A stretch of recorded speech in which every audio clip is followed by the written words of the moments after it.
Chapter 1 The Silver Kiss Continued. White-faced, he looked at her, dark circles etched beneath his eyes. "Damn it, Zoe, the front door was open." "Sorry, Dad, I must have forgotten." "No one was here. It scared me. I went to find a note." Her fingers picked nervously at the seam of her jeans. How could she have forgotten the door? You can't just leave doors open, Zoe, for crying out loud.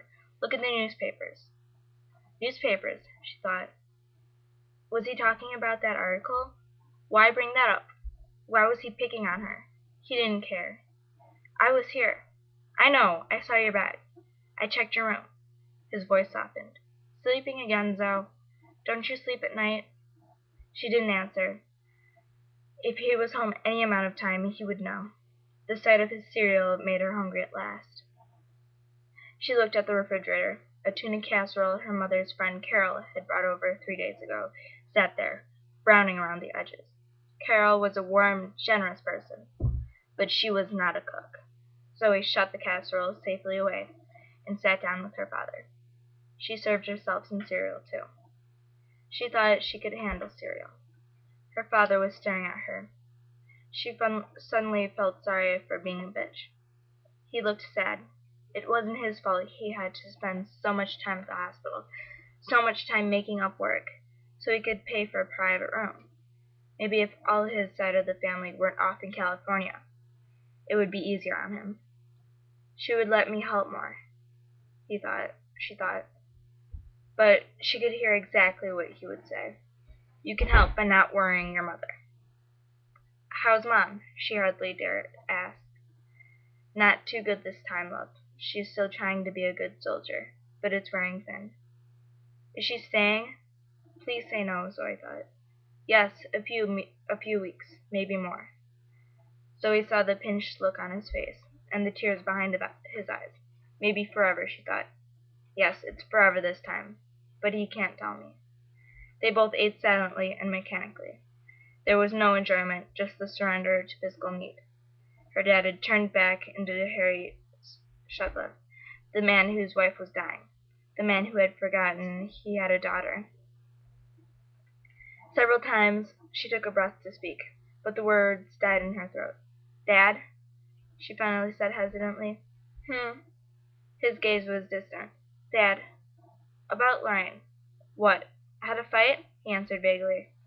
"This isn't grade school," she wanted to yell, but she said quietly, carefully. She's moving. Suddenly. She was almost crying. All it would take would be his arms around her, and she wanted that badly. "Hey, that's exciting," he said, missing the point. He slurped his mouth absently. The tears stayed backed up tight. A lump hurt her throat, and she wanted to scream it out.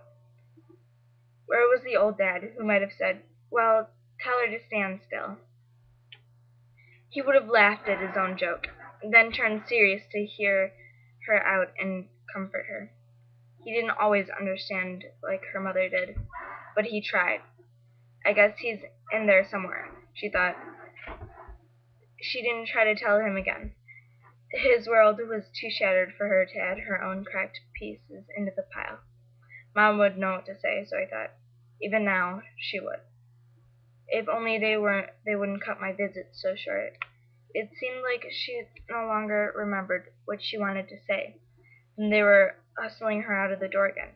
No one listened to her. "I'm going out for a walk," she said abruptly. She had to walk, or she'd scream for sure. She got her denim jacket from the hall closet. "Bye. Don't be too long," her father called. Doesn't he realize what time it is? She asked herself as she walked up the street. Almost 10. What happened to worrying about the newspapers? The night was crisp and sweet like apples. A gibbous moon hung plump and bright. She headed for the small local park. It was a plot of land on a street corner, scattered with trees and holding a thick maze of bushes near the center. There were a few swings, a slide, as he saw, and 3 battered animals on springs that bobbled you back and forth drunkenly, until your backside grew too sore to sit on them. Zoe loved to come late and wander alone even after the wild children had been dragged home. She dreaded the advent of the bright lights the safety-conscious community wanted to install.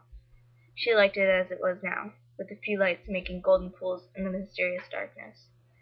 She settled on her favorite of the three heavily etched benches. It faced the gazebo, not far away, at the very center of the park. The pretty little domed building had always fascinated her. It had sets of steps all around, like a carousel, and its open gingerbread sides were barely walls. It was always kept freshly painted summer white, and reminded her of a tiny palace from an Indian fairy tale. She had heard that bands used to play it there once on Sunday afternoons. Now children sheltered there when it rained. Take me into your story, she thought. Moonlight lit the gazebo, tracing it with silver, but a shadow crept inside, independent of natural shades. She tensed. Her hands gripped the edge of the bench. She leaned forward to decipher its meaning. Peering into the melted dark, she saw someone within. A figure detached from the shadows. Her mouth dried. Mother of two found dead, she thought. It moved toward her, stepped into the moonlight on the side closest to her, and briefly she thought to run. Then she saw his face. He was young, more boy than man, slight and pale, made elfin by the moon. He noticed her and froze like a deer before the gun. They were trapped in each other's gaze.